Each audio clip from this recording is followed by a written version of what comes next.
మధ్యాహ్నం 3 గంటల సమయం అవుతుంది. చంద్రబాబు నాయుడు మాచర్ల నియోజకవర్గంలో ఓబులాసుపల్లికి వచ్చారు. రెంటచింతల గ్రామానికి అతి దగ్గరగా ఉన్న ఈ ప్రదేశంలో ప్రస్తుతం 44 డిగ్రీల సెల్సియస్ సెంటిగ్రేడ్ ఉష్ణోగ్రత నమోదు. ఇంత మండు టెండలో కూడా చంద్రబాబు నాయుడు కోసం, చంద్రబాబు నాయుడు చూసేందుకు ప్రజలు తీవ్ర స్థాయిలో ఇక్కడ ఆయనకి ఎదురు వస్తూ ఉన్నారు.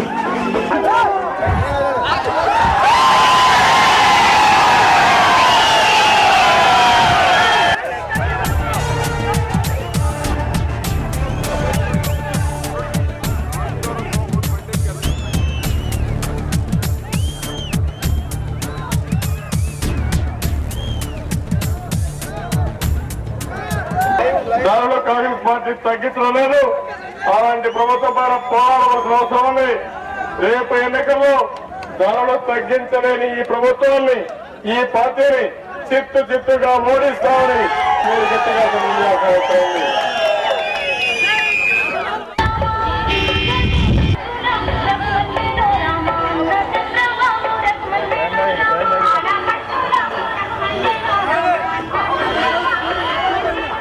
150 రోజులు, దాదాపు 4 నెలలకు పైగా మీరు పర్యటిస్తూ ఉన్నారు. ఈ 4 నెలల పర్యటనతో రాష్ట్రంలో ఒక వేవ్ క్రియేట్ చేయగలుగుతాం. తెలుగుదేశం పార్టీ ప్రభుత్వ వ్యతిరేకత కావచ్చు, తెలుగుదేశం పార్టీ అనుకూల నిర్ణయం కావచ్చు, ప్రజల్లో ఆ మూడ్ని క్రియేట్ చేయగలుగుతున్నారు.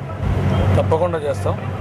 ఎందుకంటే ఇది ఒక పెద్ద ఎక్సర్సైజ్. ఇది అన్నింటికంటే ముఖ్యంగా నేను 2 విషయాలు ఇక్కడ. ఒకటి, తెలుగుదేశం పార్టీ వేవ్ క్రియేట్ చేయడం, తప్పకుండా అది క్రియేట్ అవుతుంది. దానికంటే ముఖ్యంగా ప్రజల అవసరాలకు అనుగుణంగా, ప్రజల యొక్క కష్టాలకు అనుగుణంగా రేపు ఎలక్షన్ మేనిఫెస్టో తయారు చేస్తాం. అది చాలా ముఖ్యం. ఆ విధంగా 2 సాధిస్తాం. ఈ 4-5 నెలల్లో నేను తిరగడం కాదు, మా వాళ్ళందరూ కూడా తిరుగుతారు, గ్రామాల్లో టచ్లో ఉంటారు. అవన్నీ తిరిగిన తర్వాత పెద్ద వేవ్ క్రియేట్ అవుతుంది. అదే మరిగా మేము ఒక ఆల్టర్నేటివ్ ఎకనామిక్ ప్రోగ్రామ్ ఇచ్చి పేదవాళ్ళు రైతులు అదే వైఎస్ రాజశేఖర రెడ్డి గతంలో మీరు అధికారంలో ఉన్నప్పుడు చేసిన పాదయాత్రకి, ఇప్పుడు మీరు చేసిన మీకోసం చైతన్య యాత్రకి, రెండింటికి తేడా మీరేం చెప్పగలుగుతారు? ఆ రోజు అతను అధికారం కోసం మా మీద వ్యతిరేకంగా చెప్పాడు తప్ప ఒక ప్రత్యామ్నాయాన్ని కానీ ప్రజల్ని చైతన్యవంతం చేయలేదు. ఏదో కొన్ని ఉచితంగా ఇస్తామని చెప్పడం, లేకపోతే మా మీద వ్యతిరేకంగా చెప్పడం ఇంతవరకే జరిగింది.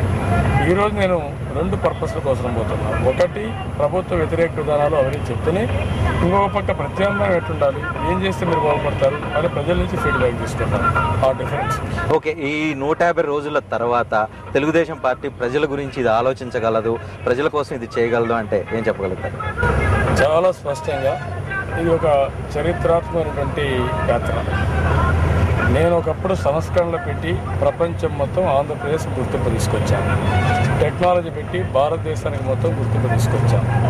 అవి చేసిన తర్వాత ఎవరైనా ఢిల్లీకి వస్తే, హైదరాబాద్కి వచ్చి ఆంధ్రప్రదేశ్ ఇండియా అంటే ఈ మార్గంతో చూశాను. ఇప్పుడు నేను చాలా స్పష్టంగా చెప్తున్నాను, ఇది ఒక చరిత్ర మళ్ళీ సృష్టించబోతున్నాను.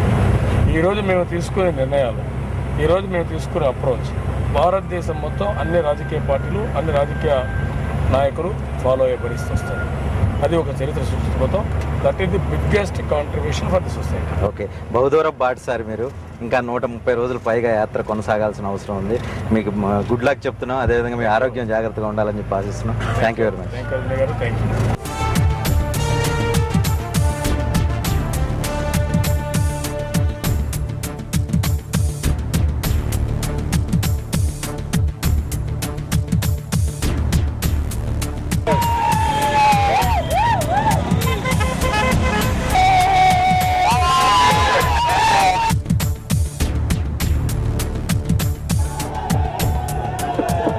ఇటీవల కాలంలో ఈ రాష్ట్రంలో, ముఖ్యంగా గుంటూరు జిల్లాలో అకాల వర్షాలు పడ్డాయి. మా ఆడపడుచులు కూడా లారీలో పోతూ బ్రహ్మాండంగా స్పందిస్తున్నారు. వారికి కూడా నమస్కారాలు.